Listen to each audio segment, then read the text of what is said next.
Hey guys, you're welcome back to my channel, and if this is your first time here, if this is your first time seeing my face, you are absolutely welcome. And my name is Adedoyin. You can call me Doyin for short.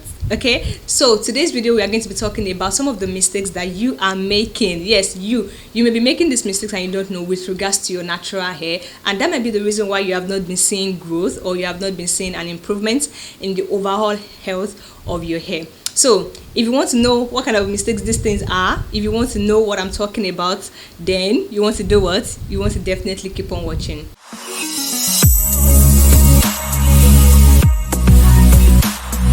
Okay, so guys, the first mistake that I'm going to be talking about that I feel like you may be making is shampooing your hair too much. If you're somebody that likes to shampoo your hair every now and then, I'm talking about more than once in a week, maybe 3 times in a week, or more than that in a week, because I've seen people like that they like to wash their hair every single time, most especially people with medium length hair. They like to shampoo their hair. From my own experience, like I've seen people like that. If you're somebody like that and you don't even know the difference between a moisturizing shampoo and a clarifying shampoo, and you use a clarifying shampoo every single time you wash your hair that frequently, then sis, that may be the reason why you have been experiencing more breakage, and that may be the reason why you've not seen an improvement in the health of your hair, because shampooing your hair too much basically strips your hair of moisture, and when your hair is dehydrated, you simply just experience breakage. And another thing that is accompanying that mistake is not deep conditioning your hair enough. Even though there are some people that they don't like to deep condition their hair every wash days and their hair is still fine,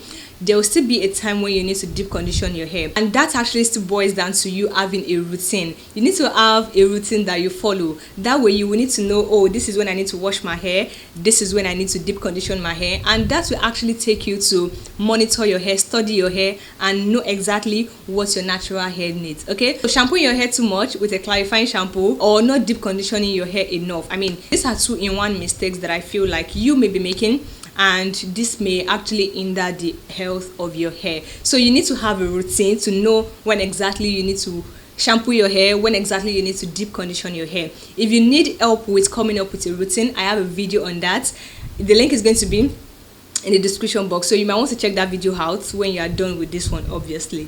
Okay, so the next 2 reasons I want to share with you guys in today's video is actually a 2-in-1, and the first one is not trimming your hair as often as your hair needs it, and trimming your hair too often or too much. So it's a 2-in-1 kind of a mistake, and some people still make these mistakes interchangeably. So let me explain. When you trim your hair too often, even when your hair does not need it, for example, every wash day, I've seen people that trim their hair every wash day, not because that's just what they want, but they feel like they have dead ends already and they just want to trim their hair.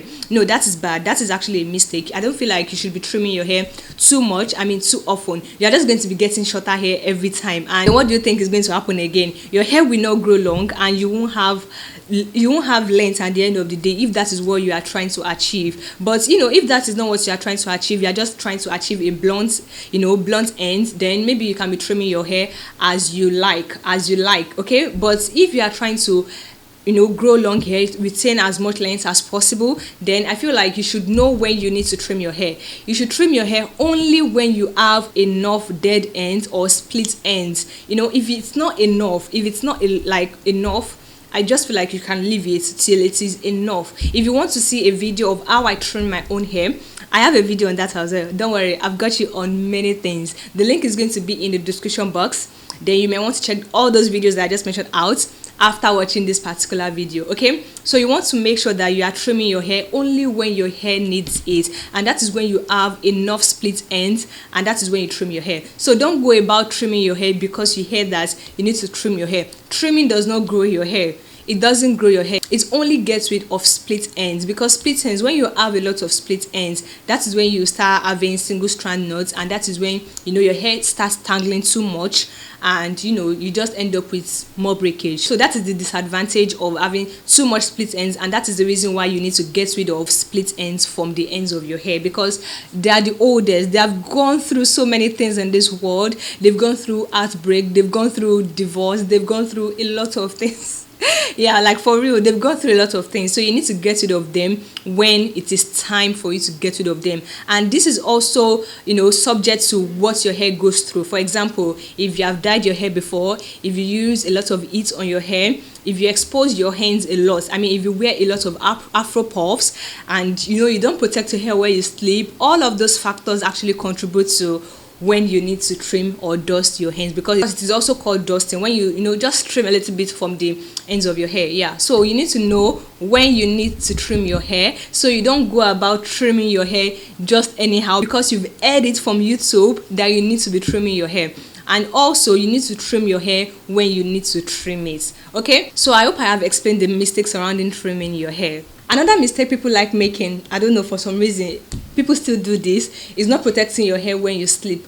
What do you think is going to happen when you just, for example, assuming this is my hair now, if you're wondering, by the way, this is not my natural hair, there are some things underneath it. If you want to see a video of how I made this hairstyle, the link is also going to be where in the description box, so you might want to check that video as well out after watching this video. So back to what I was saying, if you do not protect your hair when you sleep or while you are sleeping, so if you just carry your hair to bed like this and you just leave it like this, when you continue to do that, over time your hair will suffer breakage. You start having single strand knots. What do you think is going to happen when you have single strand knots?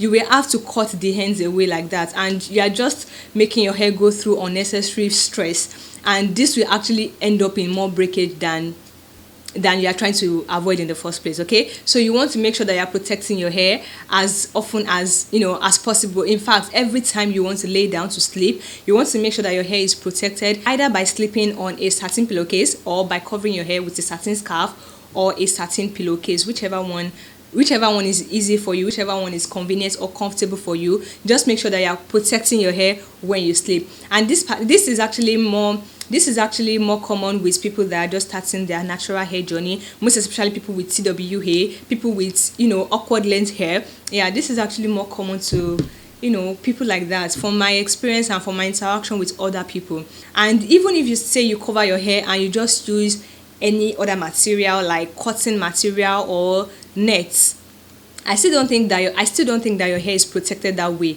because of the kind of material because of the kind of material these things are. So that is why it is actually preferable to use a satin or a silk kind of material, because they actually help to prevent friction between your hair and the material itself. Okay, that is why it is advisable to use satin or silk, because before I do stuff, I always like to know the reason behind those stuff. Okay, so that is the reason. So you want to make sure that you are protecting your hair all the time. Okay, so the next mistake that I feel like a lot of people actually still make this mistake, especially people that are still just new to the whole natural hair thing. Yeah, you comb your hair when it is dehydrated or when it is dry. I mean, why are you even still making this mistake in 2021? Like, why you are just giving your hair more stress, and your hair is at its weakest point when it is dry or when it is dehydrated. And when you introduce combs into your hair in that moment, there is a very high chance that your hair will break. You have to moisturize your hair before you actually